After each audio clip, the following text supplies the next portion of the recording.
Hello, we are live with the Fans React YouTube channel. In typical fashion, I always set the stream up late, so if there's anybody watching, then fair play to you for that. But yes, obviously I'm joined here with Sean, Sean, and of course Dave. How are you both getting on this fine Sunday? And let's not say why we've been a couple of minutes late, given with Sean and potentially Gary. We'll share information that was shared to the group chat, but we'll we'll go from there. But how are you both getting on?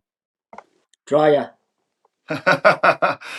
Yeah. I'm actually I'm good. I was unsure if we're going to do the stream today. Like, see, I was saying to Dave yesterday when I says like I wasn't sure still how to do it. So I still haven't. I know he shows the video. I still haven't getting round to. Honestly, Michael, me weeks is just hectic. So like I will at some point this week I will try to think so then I can do it myself. Then I can just say to Dave, "Oh, Dave, do you want to do a live?" And we can just ask you or Gary or Thomas or whatever. It's the same for us three, isn't it? And maybe it's Gary. I'll try and get Nick Barnes and James Copley on as well if I can, further down the line. But Yeah. I'm actually really good on a Sunday after that fantastic display yesterday. I can imagine you would be. And I guess you're much drier today than what we were when we were doing the aftermath yesterday and what you and Dave probably were doing interviews. That was, I tell you what, Dave. I mean, I didn't have the light on because I said to Dave, I sent Dave a text. I went, Dave, I'm going to be behind the goal.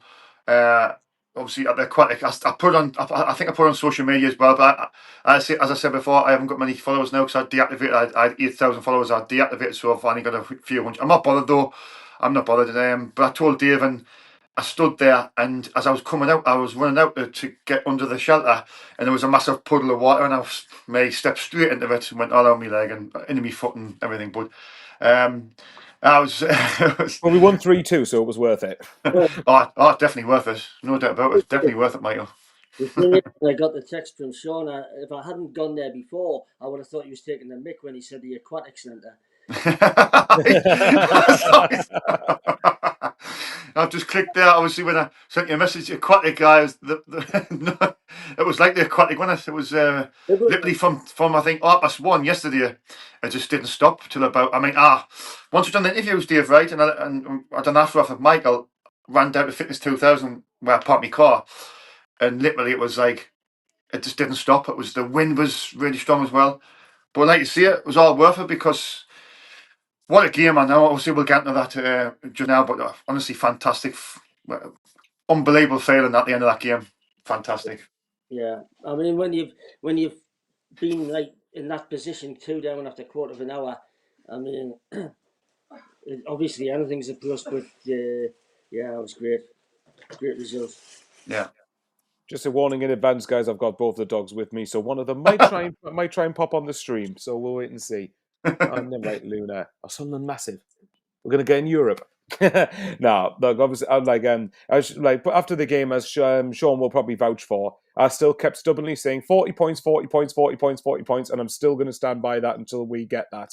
So, but yes, no, you're absolutely right. It was a memorable sort of day yesterday, and I think to sort of touch onto the game, really, I think within the first half, and Sean has said this as well. Me and Sean might be the only ones. I don't know whether Dave said this on his interview. We didn't think Sunderland played that badly up in 20 minutes. We didn't actually think we did that much wrong, really. It was just more. Obviously, there was a slip by Mukiele that led to their first goal, even though the defending wasn't great. And then the second one was just a freakishly good goal that 99 times out of 100 doesn't end up going in. It's crazy, Michael, because I was saying to Dave after, I was like, I couldn't believe it that literally first 15 minutes, the crowd were like building momentum. The crowd was right behind us. I thought if anybody's going to score, I think we're going to score, but they looked just dangerous on that counter. And then out of nowhere, it is on the counter. Mukiele, he slipped, didn't he?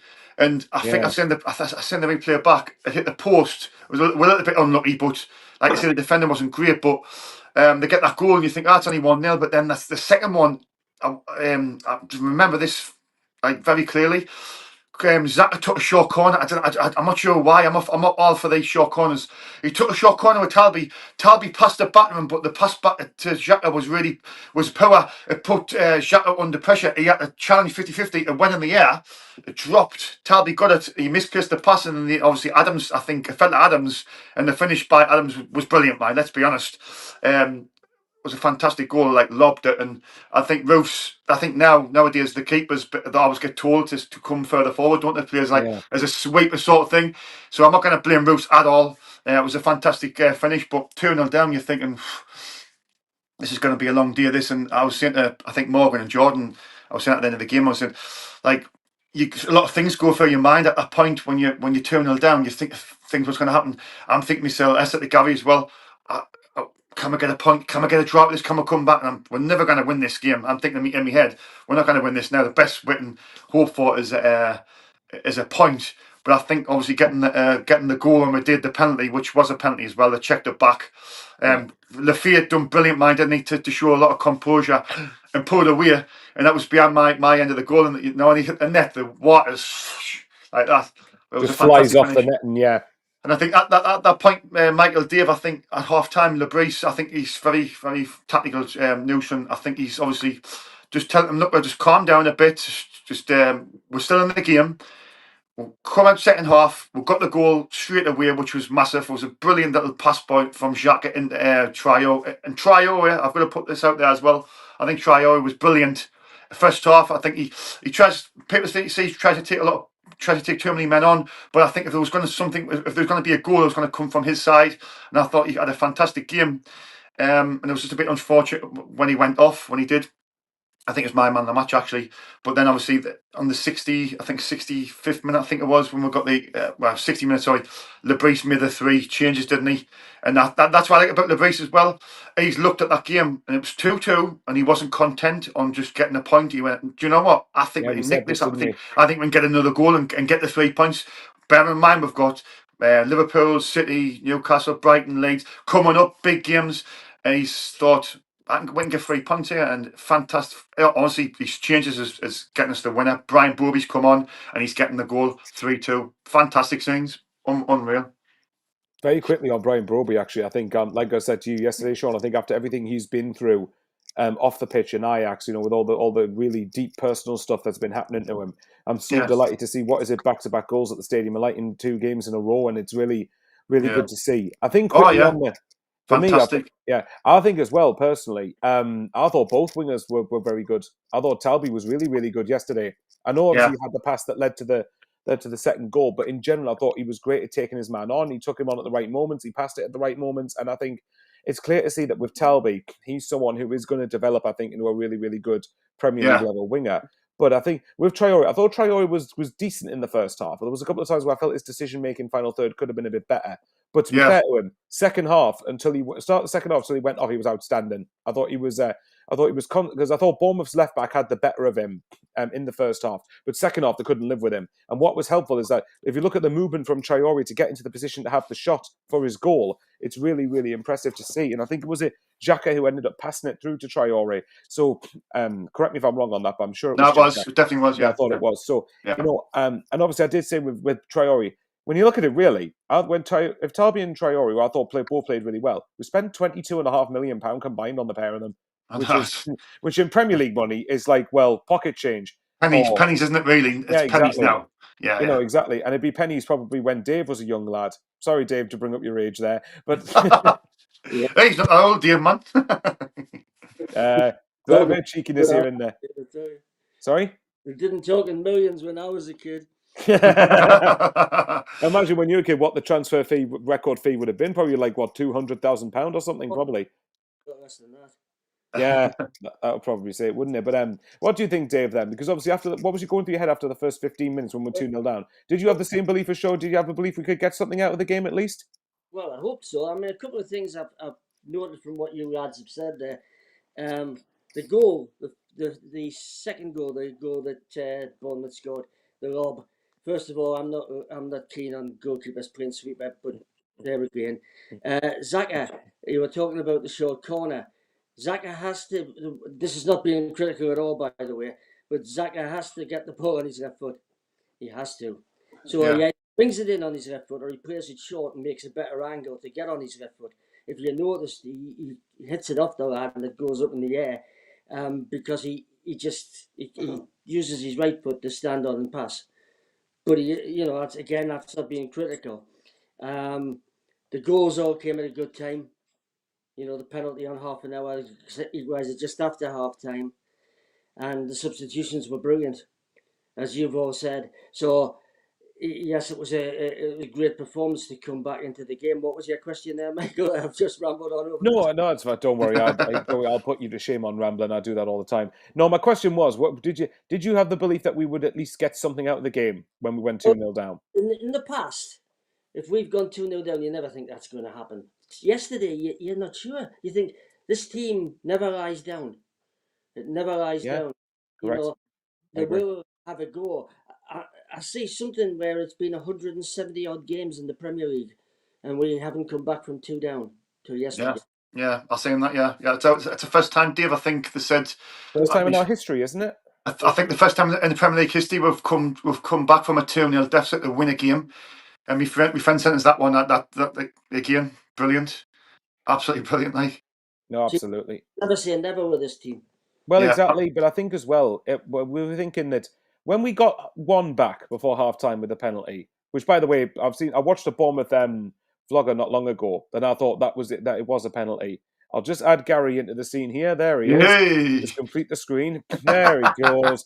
Yeah, no, for me, with our penalty, I thought it was a pen, personally. I know Bournemouth fans might disagree with that, but I want to quickly touch on the referee, and I don't want to spend too long about it because I want to focus on how good Sunderland have been. But I thought that is the worst referee I have seen this season. Yeah, And I no, I know there was a agree. number of fans, and I don't know, I can't remember if Gary said he was at Fulham or not. I might be making that up. I might be okay. I was fabricating stuff then. But anyway, the point I'm getting at is a lot of people said that about Fulham's ref. Now, unpopular opinion, I didn't think the Fulham ref was actually as bad as people thought he was. Yesterday's ref, and by the way, that's me saying that after a loss, and I'm saying that yesterday's ref after a win is the worst ref I've seen. It was disgusting, in my opinion, the amount of yellow card worthy challenges that Bournemouth were putting in the first half. And apart from Alex Scott for the penalty, not one single challenge was awarded with a yellow card. And Alderete, I think, was what might have done a shoulder barge or descent, gets a yellow card. And yet, Elton, their players were getting away with absolute murder. And the lad who scored their first goal, Adil, had the cheek to go and say that the ref was on one side, clearly. Excuse my language, that is utter bollocks. That is utter bollocks. The ref got booed off at half time when he'd given us a penalty. So no, I'm not having that. I'm not having that, Adil, mate. Shut your mouth. Honestly, the ref yesterday was absolutely disgusting. Does anyone have anything to say on that before we wax lyrical about Sunderland? Because I just had to get that off my chest. Gary? I'll jump in on that. Can I just say, by the way, in terms of being late, I didn't really have another appointment. I just like joining late. It makes me feel as though there's some kind of satellite delay from West Yorkshire, so it kind of adds to the mystique. Well, to be honest, it's usually Sean's forte. That I was surprised he was here when we arrived. Yeah, I'm not going down there. I'm not going down Sean's delays. Let's put it. Yeah, let's not go into that any further. I Let's not don't go into think the public that. want to know that. Change the subject. Michael, I agree. I often say this, but I agree with you 100%. He was poor. He lost control. That was his trouble. I think the first yellow he gave out was to Alderete. Now, he obviously thought it was a cynical challenge. I thought it was more of a shoulder barge, coming together. I thought that was harsh. He let their players get away with worse. Just on the subject of Alex Scott didn't get a yellow card for the penalty. He got a yellow card. Oh, no, that's right. Sorry, my mistake. Yep. Didn't he? Just in front of the benches. Aye. So is that another one then? Do you mean that Alex Scott could have been sent off then? He should have been sent off. To me, whether they thought the penalty was harsh or not, he went through it and he's in the penalty area. That second challenge that he did get booked for, he should have been off then. So for all the protests, they should have been down to 10, my view, should have been down to 10 men from, just before half time. Exactly. The other thing I'd say about, on kind of similar subject, is Ariola was saying he accused the ref of losing control. And I agree. I do think the ref lost control. Yeah. But in terms of his players' behaviour, how much of that protesting came from his attitude and his approach on the side? Because every single minor infringement, he was out there, he was giving the fourth official stick, he's giving it all that.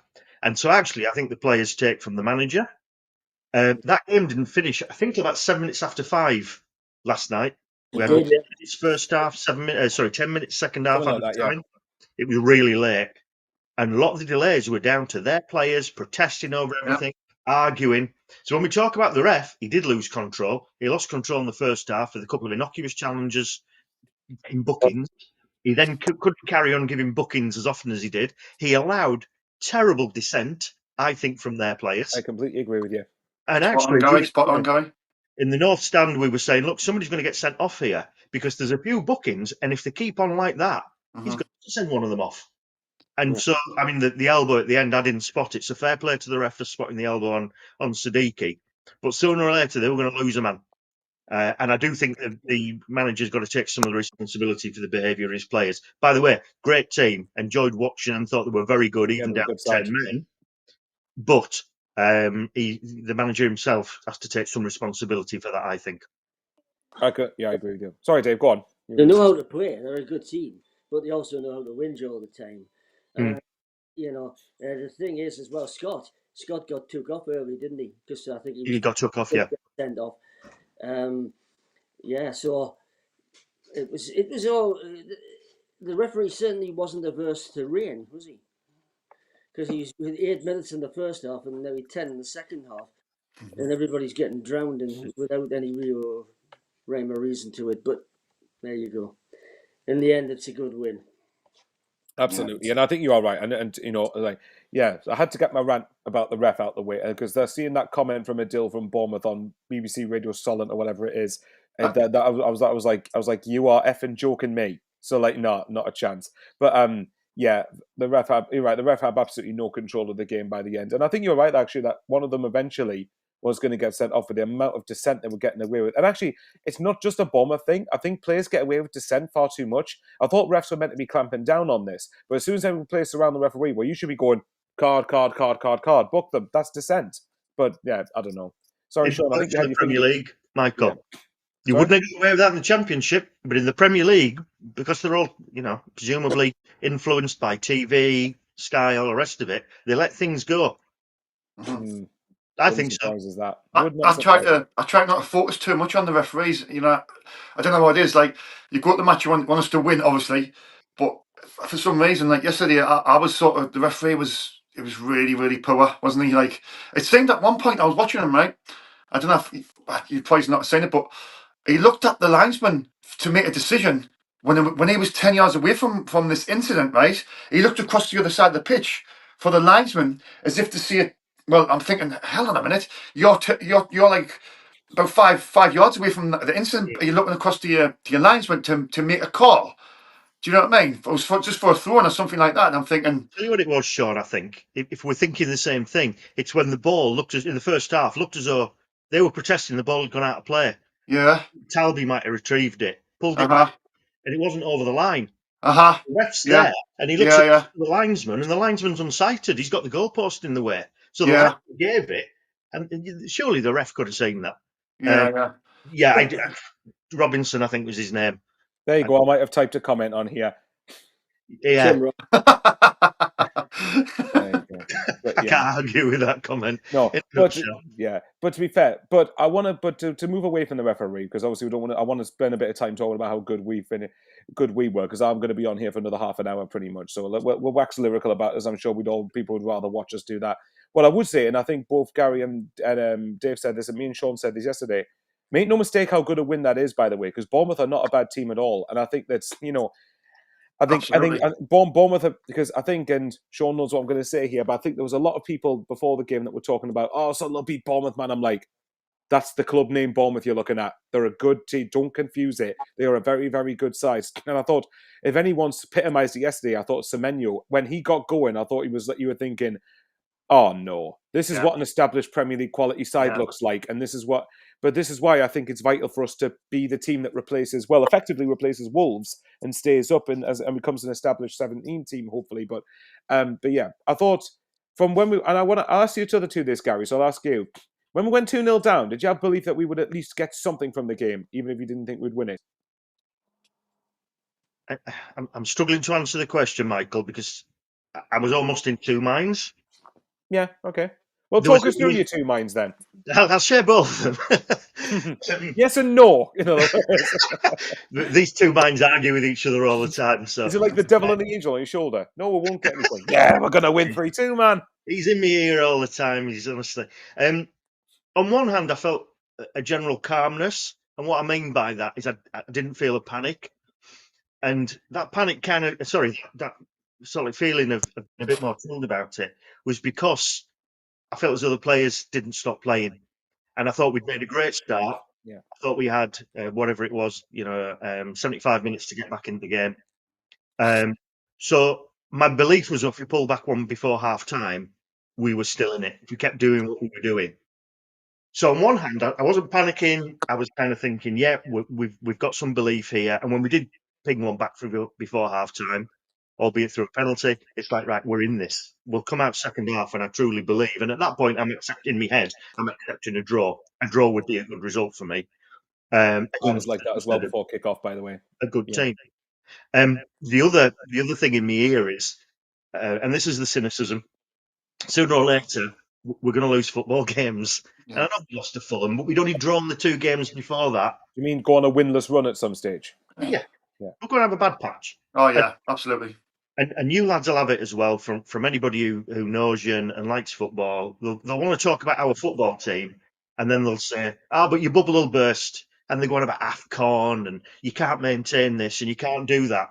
And to a degree, I agree with them. At some point, we will go on a bad run. We always do as a club, and particularly when we're flying in the Premier League. Every There's club a does. downturn, as there is for most. And I'm kind of thinking, all right, this is it. This is kind of the moment at which it gets hard. It's tough to play in. I'm not blaming this, but it's tough to play in this weather. Trying to play our passing game, and it's the ball's skidding across the turf. We've got 2 tough games, really tough games coming up.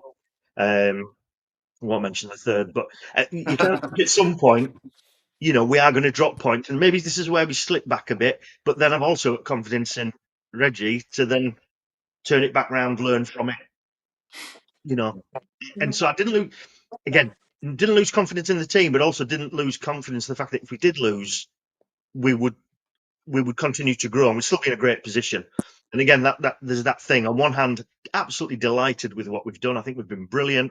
Loved this last 6 months. The club, we've probably not had a crazy 6 months in my time as supporting them. But at the same time, trying to be realistic and say, a top 10 finish would be wonderful. And just because we're in 4th now, shouldn't mean we get ahead of ourselves, which I know, some fans will do. So, yeah, those are the 2 conversations, Michael, and they'll probably continue to argue about it for a few days yet. To be honest, I think if we're talking about being in 4th, I think the caveat there is we're 4 points off 15th. So, that's a really good point. We've got, 5 points off 15, 4 points off 14. So, it can swing from around about.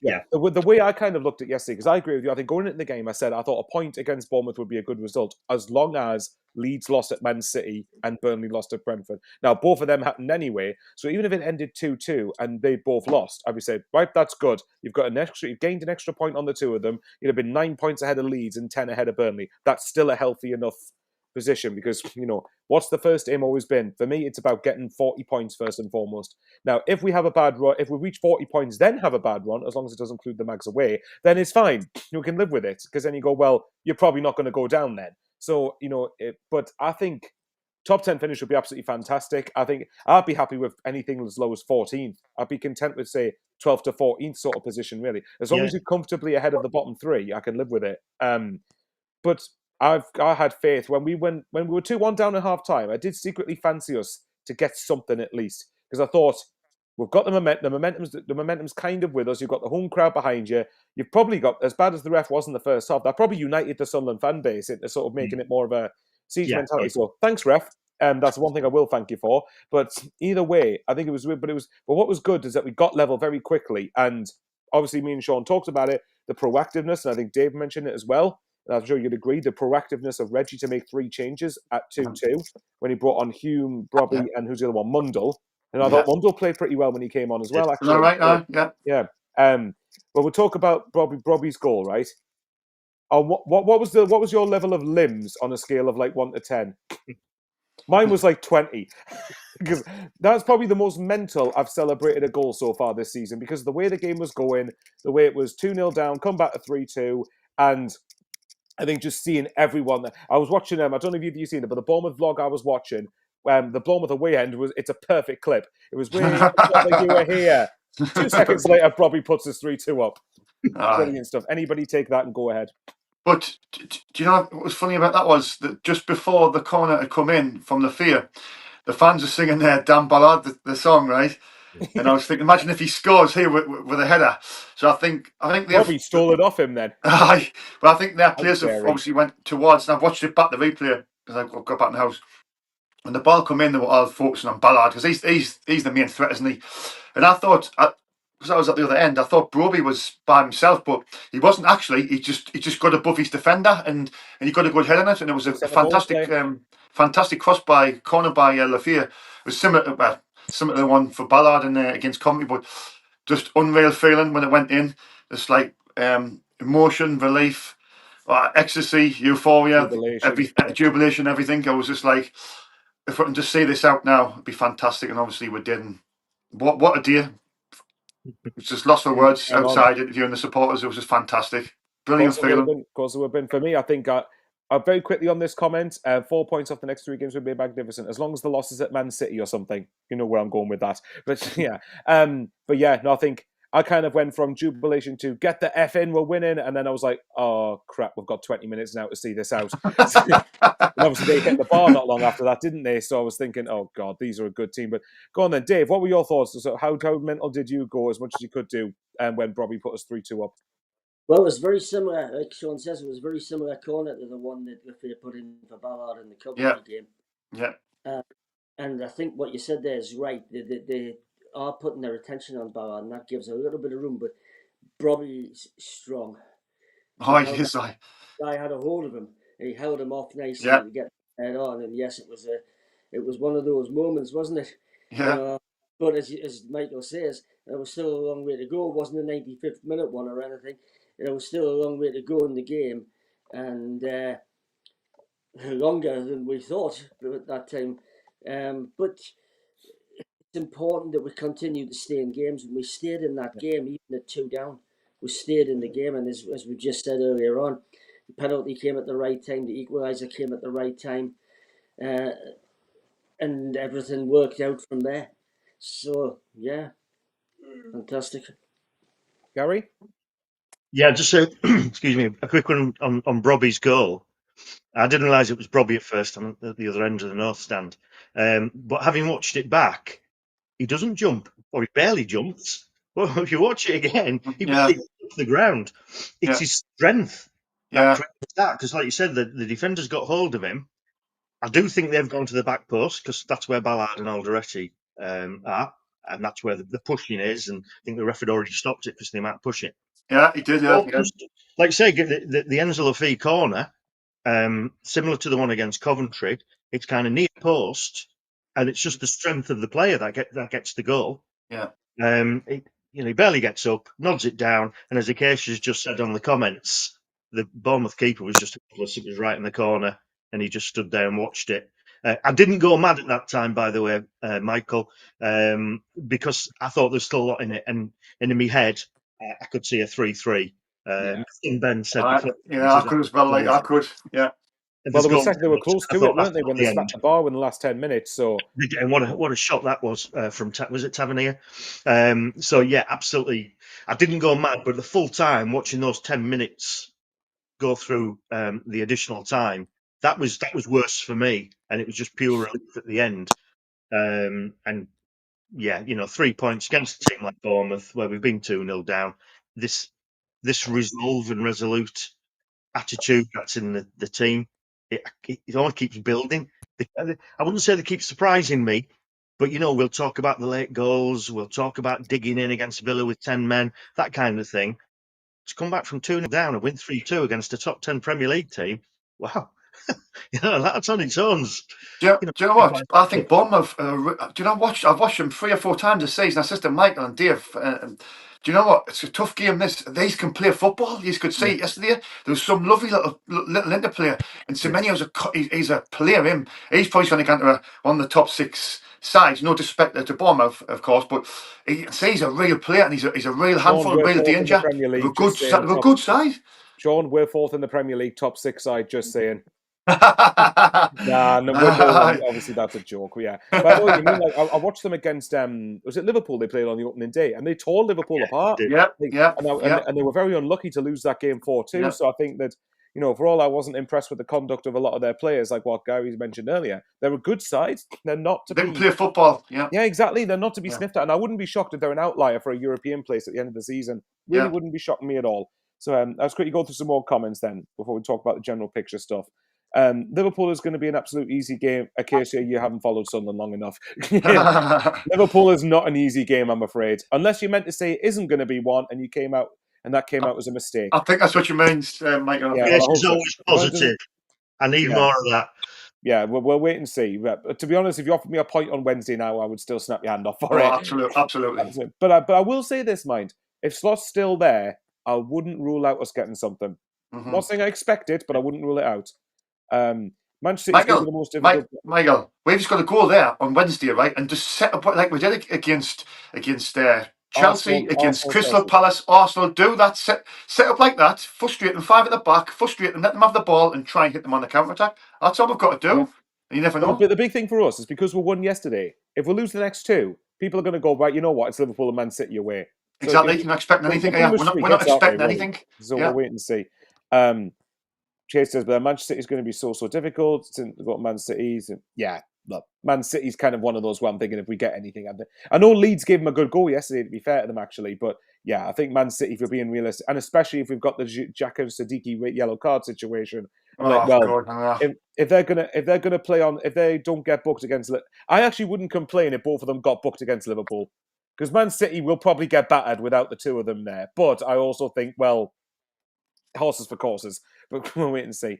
PRB, Chris Sutton must keep predicting us to lose every time. Yep, keep doing it, mate. He's an absolute. He just hates us, doesn't he? Yeah, he just honestly, he just hates us. On this, Sean. He says stuff for effect. He doesn't just do it to us. He says it to everybody. He's a gobshite, basically. Proper mate. I just didn't like the bloke. I don't like him whatsoever. No, I'm not sure. The start of the season. Gary, you might know better, and Dave, you might know better. Why is his hatred towards Sunderland? I mean, he played for Norwich, Blackburn. But maybe been talking to Shearer for 2 that's what I was thinking. Maybe, yeah. That's what I was thinking. I actually prefer Shearer as a pundit to Sutton, though. That's a weird thing. I can't stand him, Chris Sutton. I hate him because I don't like him. He just likes us. On Radio 5 last night, because I was driving home listening to, was it 606? He was very complimentary about us. So maybe even Sutton's starting to take a bit of notice. No. By the way, very quickly, lads, he said we were throwing money at it, and we were just throwing money at it. Oh no! How dare we give ourselves a chance to stay up? Yeah, it was a desperate attempt to try and stay up by just spending willy-nilly. So I think he's going to have to eat his words on that one. Sure, it is, Chris. Did you see the nice words of Joe Hart though? I thought he spoke very nice to us. Like on was it Match of the Day or was it one of the BBC? I think I seen his little clip of him saying that Sun have done so well, and that the atmosphere was absolutely rocking in there yesterday. And he says fair play to them, they've done really well. I thought he spoke very highly of us. Joe Hart, the goalkeeper. Ex-goalkeeper, I thought it was lovely. By the way, just to point out, we're 5th now because Palace have just scored a penalty. Oh. Cheers, Man U. We weren't going to stay 4th, really, were we? But yeah, right. Let's talk about to start to wrap it up because we'll have about another 10-15 minutes. But yeah, I think one thing that has impressed me, and I think I mentioned it earlier, and I think you will probably agree. With the December, we now have, because obviously I can't believe we're nearly in December already. But obviously December's fixture, I think it's Liverpool away, Man City away, Saudi Arabia at home, then Brighton away, and then Leeds at home. Now that to me is a pretty big month now because obviously AFCON's coming up in a couple of weeks. I'm really hoping that we can successfully negotiate with the African nations to have a lot of our players fit for the derby and actually not lose the majority of them. So, but because of those fixtures coming up, because make no mistake about it, every single one of those games, very, very hard. Leeds is probably the one and even Leeds is still not an easy game either. But I think, look at the next 4, very, very hard. Liverpool, Man City, Newcastle, Brighton. All established sides, 2 of the traditional big 6, obviously a derby in the mix as well. How vital was yesterday's win because of that, do you think? Absolutely massive. As I mentioned a lot of times yesterday it's not so much. I wouldn't class as a free hit because that's all. Oh, we'll just play these big sides and just get beat. But you've got that sort of cushion now, which we said before, Michael. between us and even is it Leeds. I think it's 11 points now, which I think I'll is double check. But already is huge. yep, 11 points to Leeds, 12 points to Burnley. Yeah, that's what I'm saying. And with them losing as well, I think us just getting them 3 points was absolutely massive yesterday. I mean, we've got Liverpool. I know they're not playing very well. Slots bang under pressure. You never know what could happen on Wednesday. If we nick a point fair, if we get beat, we get beat. We're not expecting to beat sides who's just won the league, who's in the Champions League. You've got Man City who on the day can beat any. They were top side. I think just getting them 3 points yesterday for me was huge, because if we lose the next two, we're expected to be beating teams like Liverpool and Man City. Not really. Then you're going into the Newcastle game, and that's a big one. Where I mean, I know Newcastle yesterday were fantastic by the sounds of winning 4-1, but I'm just thinking, you're thinking about that game already, aren't you? When you're thinking, they haven't been very good as well lately, but are they going to start turning the corner now? I'm hoping not, but. You think get the next two games at the win, and then the derby, see you in it, and that's the big one, isn't it? And you see what mindset's on that one, isn't it? Yeah. Well, we'll wait and see. We'll wait and see. Dave, what do you Well- think? How big was yesterday because of the month we've got coming up? Yeah, it was very important to get the points yesterday. At one point we didn't think we were going to, but I've just noted something down here, and that's it. We've taken results from being behind 5 times this season, and then the last 3 home games we were behind. 1-0 to Everton, 2-1 to Arsenal, 2-0 yesterday, and was to have that mentality. So I don't rule us out against anyone. Although, as Sean just said, Liverpool, Man City are very, very good teams, and Liverpool will turn the corner because they're the same as the likes of Newcastle, Nottingham Forest, and all them. They're not going to be in the bottom 3 or anything like that. They will turn it around and they will get back up the league. But it's interesting that Liverpool played 12 games before today. They've won 6, lost 6. They've lost double the amount of games that we've lost. How many people would have predicted that? No, I don't think any of us definitely would have done. Definitely wouldn't, no. So, it's what it is. You go out and you play every game, you give them the utmost respect, but you're not frightened of them. No fear, but plenty of respect, because they're good players, good team. And we've got every chance of going and getting a good hiding, but we've got every chance of also going and getting a result. That's the sort of team we are. Yeah. You saw that yesterday, because Fulham, we were pretty poor and we didn't get anything. And then yesterday, we're 2 down and we come from behind and we're just fantastic. So that's just the way we are. That's the sort of team. Mundo said after the game he loves being in this team. He loves this There you team go. There you go. because this is the sort of way they play. And nobody thought we were going to do this, so I'm just delighted with it. Absolutely. Enjoy it. Gary, what do you think then? As in Just how big yesterday was because of the fixtures we have in the next 4 games in particular. Yeah, I was just thinking then as Dave was talking, it might be the first time I've started to consider that relegation might not be a real issue for us. I know the people have said, no, you won't get relegated, but we've all been around long enough to know that, things Yeah. change very quickly. But what are we on now? 22? 22 points, Yeah, yeah. 22 So points. to get to 13 40 games. points, we need another 18 points. And we're third of the way through the season, and we're more Yeah. than halfway to our target. That's the way I'm looking at it. Yeah. 18 points from 25 games. Yeah, so I might be willing to accept we're not going to go down this season, helped by Wolves maybe, who I think have got another tough game. Is it Villa they've got They've today? got Villa away later on today. I don't expect them to pick anything up there either. Certainly not a win. Certainly not a win.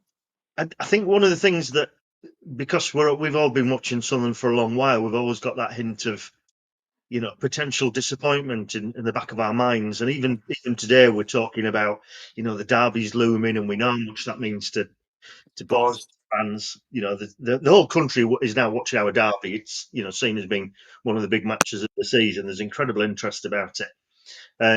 So that's looming. 2 away games when normally you'd say, they don't define our season, we'll write them off. What I was going to say is our fans might talk like this, us included. I don't think, we're exceptional in this regard, but I don't think the players will be thinking like that. And I can't imagine for a second Xhaka would let them. Nah. He'll be saying, And I like that. Anfield, and we can get this one. And you both said, or you've all said what I was thinking in terms of, I don't mind them missing the Man City game. you know, if they get a booking, talking Siddiqui and Xhaka, but I really want them back for the derby. At the end of the day, we're only playing for 3 points. That's how Reggie will be looking at it. That's how the team will be looking at it. And I'm quite content to sort of like almost put my trust in them and say, do the right thing. You know how important the derby is to the fans, but it's only one game. Actually, at the end of the season, you know, that's when we can take a true assessment of the progress of the team. So yeah, yesterday was massive. I do feel as though it's got us over a certain hurdle. You know, to be fourth now, okay, fifth. You know, it's beyond our wildest dreams. Let's see how December goes. You got tough run of fixtures, haven't you? Over Christmas, Leeds, and then Like, Man City, Spurs, then Man City, Spurs, all then Brentford, I space think. of, what's that, 11, 12 days or something. So I did say all along, I'll reassess by the time it comes to FA Cup third round day. You know, that's that period in the season. Yeah. I think that's fair. Yeah, it's the confidence, isn't it? It's the confidence. If we can keep doing things like we did yesterday, it just shows the absolute battle in the team, the resolve, the determination, and that belief. And I think that's what the fans expect from our players, no matter what level they're playing at. And we've got it in abundance with this group, and that's why I love them so much. So I don't know if you noticed in the Sky coverage wasn't there, but match of the day last night when they equalised, when Truro equalised, and the camera went on them in the huddle after they're congratulating each other. Zach has given them stick. He's saying, "Come on, you know we've got back in this. We can win this." You can see it what he's saying, and the other ones are all joining in with him. So there is that confidence. There is that idea that we can do that. Question for you though: the Zaka and the Siddiqui cards. Would anybody think that there's a possibility if they don't get a card against Liverpool, those two won't play at Man City? well, I was thinking about this actually. I So was was thinking I. this. I've been thinking this quite a lot. I mean, Xhaka is massive to this team. So if he's on that, you know, situation where he could get it in the City game, then he's going to miss the derby. Will Levis look at that? Do you know what? I don't think he will. You know, I don't think he will. Yeah, I but think I'd be if tempted to. I must admit. yeah. Oh, we will because we're local lads and we sort of it's son's our team and Levis loves obviously his team, but the derby to him is not will not sort of mean as much. Well, to us, we would sort of think of that, but I think if Jack is available, I think he'd play him. I think he'll just play him, and even it's a risk that he could miss if he gets a yellow in the City game, he could miss the Newcastle game. I'd be devastated if Jack was to miss that game. I would really be devastated. can I just But say one thing here, Sean? Is that you lads live in the northeast, so it's different for you, and I try and distance myself a little bit. You know, I've got more Leeds supporters living where I am than Mans.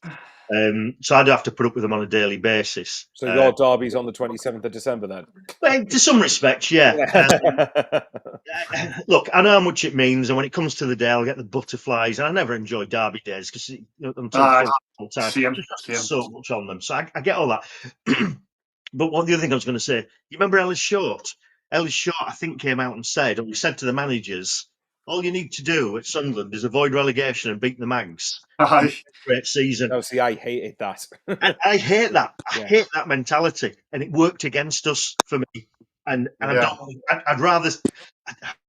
I don't like saying this. It's through gritted teeth. I'd rather lose against the Mags, but finish in a European place or a top 10 place. It's a difficult one. But you know what? They've spent. Look at the money they've spent and the money they've got behind them, and they're in Europe and all the rest of it. You know, fair's fair. They should be light years ahead of us. So I'm trying to just get it in perspective. When the day comes, I'll be as anxious as anybody. I don't want it to overcome, change our season because you Yeah. just happen. That's a fair point, that Gary. It's a very good point. I remember before the season, I'd said that I think there was a question on Jam Sani's video. Go subscribe to him, great YouTuber, by the way, and subscribe to subscribe to this channel as well. But what I was going to say was, I think that he got asked a question in a Q&A in the summer, and it was something like, would you rather beat the Mags twice but go down, beat them once, lose them once but finish 17th, or lose to them twice but finish in the top half? Now, at the time, I wasn't aware of how well we were going to do. So I said, well, okay, beat them once, lose them once, finish top half. There's no way I'd say beat them twice and go down, because I want us to become established again in the Premier League. And to me, Sunderland's potential as a Premier League club should be going for Europe. Now, I'm Yeah, not saying this absolutely, season. absolutely, I'm not saying this season 100%. necessarily, but I think we're a big enough club to do that in the longer term future. So Yeah. we have to. So, and remember, even if we don't do well against Newcastle this season as a first year back in the Prem, we'll play them again next season. And if we're established and become a mainstay, that's We'll a give it a regular better game. fixture anyway. You'll have time Yeah. to beat them in the future. So yeah, but that is to answer your question, Dave. Yes, that is a concern. I personally wouldn't be against, as a fan, not playing them against Man City if they didn't get booked against Liverpool. The ideal scenario is they don't get booked in the next 2 games at all. But something tells me that's probably not going to happen. So we'll wait and see. It was quite surprising all the bookings that were going on yesterday that neither of them got. Yeah. Those I who could survive that ref yesterday, then everything's possible. I checked this, lads. Right, I think I was just quickly checking there that the cards is 1, 2, 3, 4, 5, 6, 7, 8, 9, 10. There was 10 yellows and 1 red yesterday. So he's How many dishing of them those out a yellows bit. were to Bournemouth, just out of interest? The what? How many of those yellows were to Bournemouth, just out of interest? Yellows for Bournemouth was 4, 5 for Bournemouth, obviously 5 for Sunderland, and 1 red for Bournemouth. I swear he did that second half just to make himself look less shite. Probably just to even it out a little bit. But we'll go there. Right, the last question we'll ask before we head off. Now for December, what points tally is good for you then, do you think? What's the minimum, given the fixtures we've got? I know I ask this question a lot, but I always like to put people on the spot. But so to reiterate, so from Liverpool, Man City, Newcastle, Brighton, and Leeds, what's a good tally and outcome for you there? I would say beat Leeds. Yeah, I think that's a game that you need to do well Newcastle, beat Leeds, hopefully. And there's Brighton home or away, do you see it? That's away. I'll say 7 points, and I'd take the losses against City and Liverpool and try and get wins against Leeds, wins against the Mags.